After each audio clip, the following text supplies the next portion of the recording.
Okay guys, welcome back na naman sa aking YouTube channel. No? So pag-uusapan natin itong bootcamp kay Nicro. Bigyan ko kayo ng tips and idea. Kahapon nga lang ng hapon naban tayo. No? Nasa Libyan mga bossing. Pero binalik na naman yung account kasi parang ano siya random banning ang nangyari. Or siguro nagkaroon lang ng error. Pero kahit papano sa sobrang bilis nga magpa-level, nag-rank 1 pa tayo sa server nang hinabol natin itong Archer. So, in 6 to 7 hours, kaya mong magpa-level 51. Ito, pa-level 52 na. Na-DC nga lang ako kanina. Kaya, tinanong ko kung anong oras ako na-DC. Kasi kagigising ko lang mga boss. So, yung tips ko guys, ang gagawin nyo lang is main quest. Yung regarding sa item, full set epic yan mga bossing. Okay, full set epic.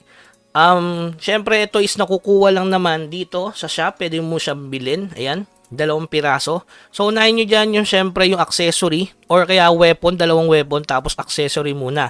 Kasi sa una, makakapagsuot ka muna ng rare nito.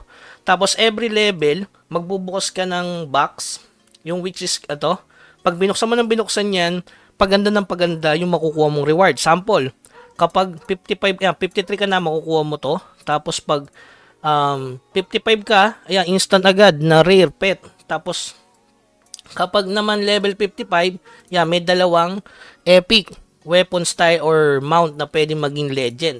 Tapos, pag binuksan mo ulit to, may legendary challenge chest pa sa glider. Ang pinaka-solid itong 65 guys.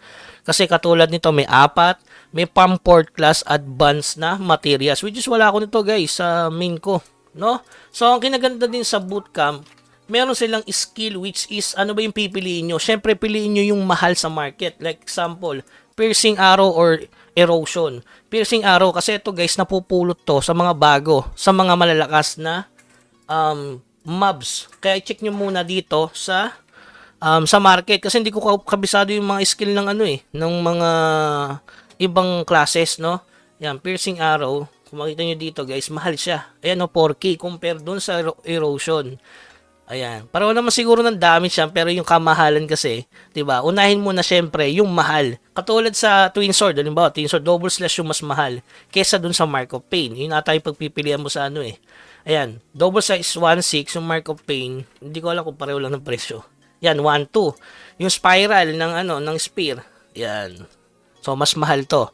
Kaya piliin nyo yung mas mahal muna bago nyo piliin yung mas mura. Check nyo yan sa level 40 ata o 45, pipili ka ulit ng another skill. Tapos sa Archer naman, mas maganda yung onslaught guys compare doon sa aim shot. Kasi ang onslaught magbibigay sa inyo, sa Archer ng level 2 kasi agad So 1 million guild skill to mga bossing, 'di ba?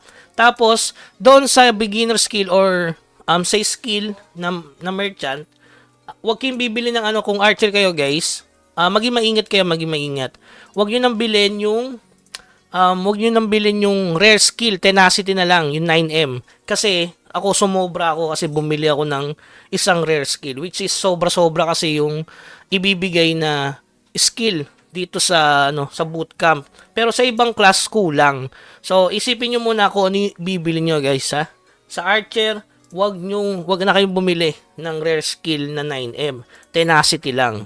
Okay? So, yun yung una kong tips. Tapos, gaya ng sabi ko nga sa inyo, ang gagawin nyo lang ay main quest. Wala naman talaga actually na mabibigay pa akong tips dito. Siguro yung boss fight na lang, paano nyo matatapos sa mga bago. So, sabi ko nga sa inyo, nasa link sa baba para makita nyo kung ilang PBACC ang kailangan gawin. So, paano naging top 1 tayo kahapon? So, meron tayong diskarte sa mission kasi So, kailangan nyo lang makapunta sa Abilius tapos dun na kayo sa side quest and main quest kung tawagin. Huwag nyo tapusin lahat ng side quest guys magtira kayo baka kasi sooner or later magkaroon ng mission sa Tuesday na kailangan tapusin yung side quest. So, ang ginawa natin syempre, side quest starting chapter 23. Tapos main quest kapag nasa Abilius na. Then, after ng matapos mo lahat ng Abilius na main quest, side quest, saka ka mag-extra quest. Na ganun din. After extra quest, magsa-side quest ka. Para hindi masayang yung XP. So, Kuya Bugs, kailan titigil mag-main quest? Kapag level 52 na. Kapag 52 na kasi, mabagal na yung bigay ng XP sa main quest, mga boss. Konting-konti na lang talaga. Mas maganda, mag-AFK ka na lang. Katulad niya, nag-AFK ako.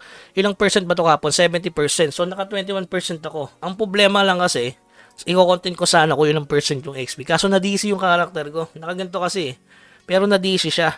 So, kaya hindi ko alam kung anong oras na DC para na-compute ko kung ilang XP sana. Kaso walang sumasagot mga bossing. Okay? So, ang gagawin lang dito sa bootcamp, syempre, bagong character. Anong gusto nyong character? Kahit ano, guys. Kasi yung mages dito, makakuha agad ng AOE, yung air ignition. Diba? Level 2 agad yun, mga bossing. Napaka-solid nun. Tapos may Thunderbolt din. Pero pipili mo kasi dun yung Frozen eh. Yung Icicle ata yun. Kasi wala ako nun, mahal yun eh. Yung skill ng basta yung skill ng mage, guys. So, pwede naman Thunderbolt siguro, sacrifice mo na lang yung 2k diamond ata pagitan ng presyo nun eh. Basta isipin nyo kung anong skill ang bibili nyo, guys. Kung mahal, yun na lang piliin nyo sa second select, pag magsa-selection kayo ng skill sa character. So, sobrang solid. Ayan, papakita ko sa inyo yung libre lahat. Ayan, kita nyo naman yung skill natin, full. As in full talaga, guys. Ito lang to, syempre, Dark of Breeze, makukuha mo yan kapag nag-collection ka ng 200. Nandito yan, guys, i-check nyo lang to. Nandito lang naman kasi yung mga mission. Okay? Tapos yan, yung passive natin. Yan, kita nyo naman. Binili natin yung 23M kasi sobrang dami ng gold coins. Ayan, no? Diba, halos max siya. Itong Atarasha, nasa yan? Pwede mo siyang bilhin sa country coin sa mga bago. Tapos Tenacity, pwede mo nang bilhin 9M. Nasa sa inyo, Rapid Growth. Ito na lang talaga ang problemahin nyo. Siyempre, may bigay naman na gold coins. Ayan, diba? So, pwede nating mabili agad yun. Okay? So, sa iba pang katanungan, maglalib naman tayo mga bossing sa ano ba maganda? Orb, maganda ba? Maganda daw mga bossing. Kaso naban tayo Dapat yun yung character natin kahapon. Pero yun nga, sabi ko sa inyo, sobrang bilis ng pa-level. Kahit papano, nahabol natin. Okay? So, yun lamang guys. Keep grinding. Huwag kalimutan mag-subscribe sa ating channel para sa iba pang tips. Hanggang sa muli. Paalam.